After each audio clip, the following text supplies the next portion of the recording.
Cheers and welcome. This is Esports Machina, and today I'm gonna talk about Overwatch and its possibilities as an esports, kind of going through logistics and making a SWOT analysis, which is a business term. And the best place to really start from is from the accessibility of the game. And historically, if you had a game that was priced $60 or more and try to make an esports out of it, there hasn't been very successful stories. Usually, the most accessible games, aka free-to-play games, have been the most successful in the esports market. For example, League of Legends or Dota 2. Then again, you have games that have been priced very low, such as Rocket League or CSGO, which are below the $20 mark. And Overwatch is that $40, and it is quite high price, but I think they decided to go with that because I think it's a really good way to combat hackers. Essentially, when you have a higher price on the game, it's less likely that people are going to be hacking the game and using cheats, and people don't want that. And going through, from that standpoint, there are possibilities with certain games out there where even though you don't own the copy of the game, you can still enjoy it as a viewer sport. This can apply to Smash or other fighting games or even FIFA. But in this context, we have already 7 million people who have bought the game. So even getting 10% out of that to watch the game would be pretty huge numbers. That would be 700,000 people. And I have no doubt that the game is going to sell over 10 million by the end of the year.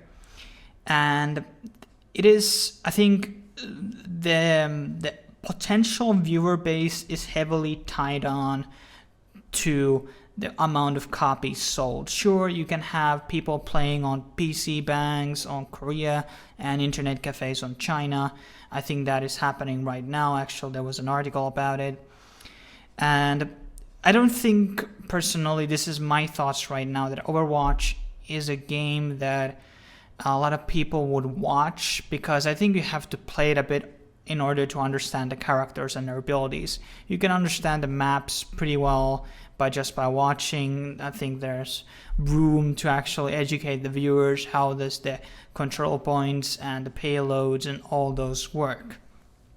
So that's for the accessibility part, and it looks decent. Sometimes Blizzard may drop the price of the game, and that will be able to bring a lot more people playing the game. And of course, it's already published on around the world, even on Japan, their publisher Square Enix.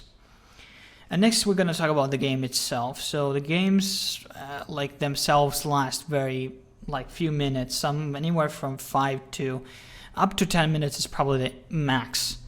And that is a pretty good time. You have very impactful game. You have a lot of action on it. So you don't have really a lot of that boring downtime when nothing's happening. That can happen on some sports. That happens on on some MOBAs on the laning phase. They're not always that interesting. It depends really on the game. But this is kind of all the action. The downside of that is when you look at from a viewer perspective and casting perspective, it will be very hard to cast a game. You have to have very talented color caster who can cast really fast, because the game is rather fast. The actions, the reload times, the ultimates, all of that are much, much faster than in general FPS game. And there isn't that much downtime once you enter the game. You enter the map, there's 1 minute before people pick the characters, before the doors open and they go in the battlefield. And then you have, of course, this has not been confirmed yet, you have the possibly coming the stopwatch mode, which means you're going to play the map on 2 different sides. And in between, if you would have a stopwatch between the games, you could do analysis over there, but there's not really any type of a time when you could actually assess the game, what happened, unless you want to do it after the game. So there's not that type of breaks. I'm not saying that necessarily a bad thing. After the match concludes, there's definitely time in for the viewers, what happened there, discuss the team comps, but I do feel there's going to be a lot less downtime to talk about and analyze the team comps. And it's actually very hard to analyze the team comps because a lot of people will be changing the characters between the game.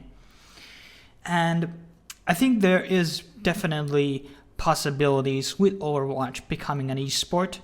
Already we have a lot of interests. Manchester United, the biggest football club in UK, is actually in bidding war right now with Fnatic over Overwatch team. There's a pretty big thing.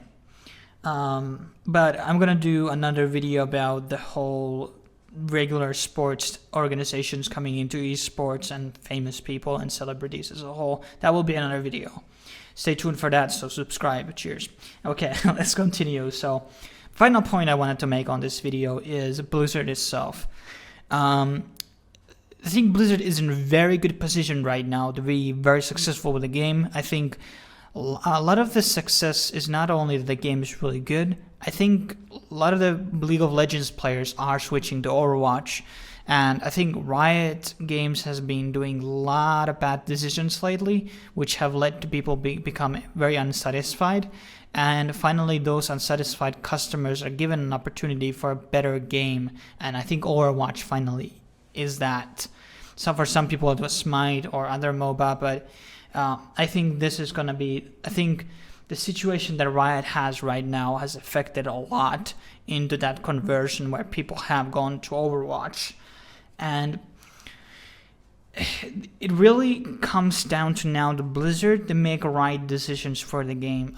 There has been talks about the tick rates. There has been talks about the aiming. I think people are just trying to find something to really complain about.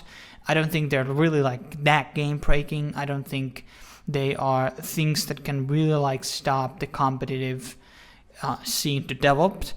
What I do think is you need more content in the game, because every esports game is based on the casual players. As long as the casual players are there, the esports scene will be there too.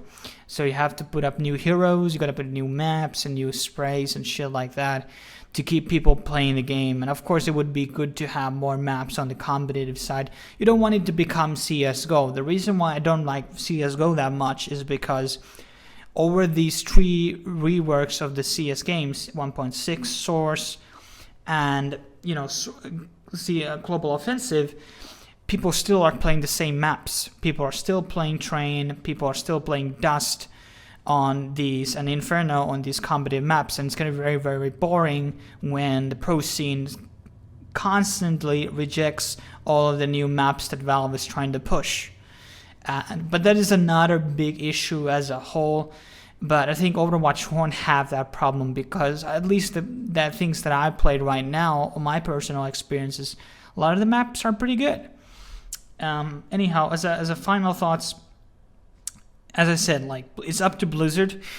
Long as they don't make stupid enforcing rules, they have open circuit open, then everybody can host tournaments around the game.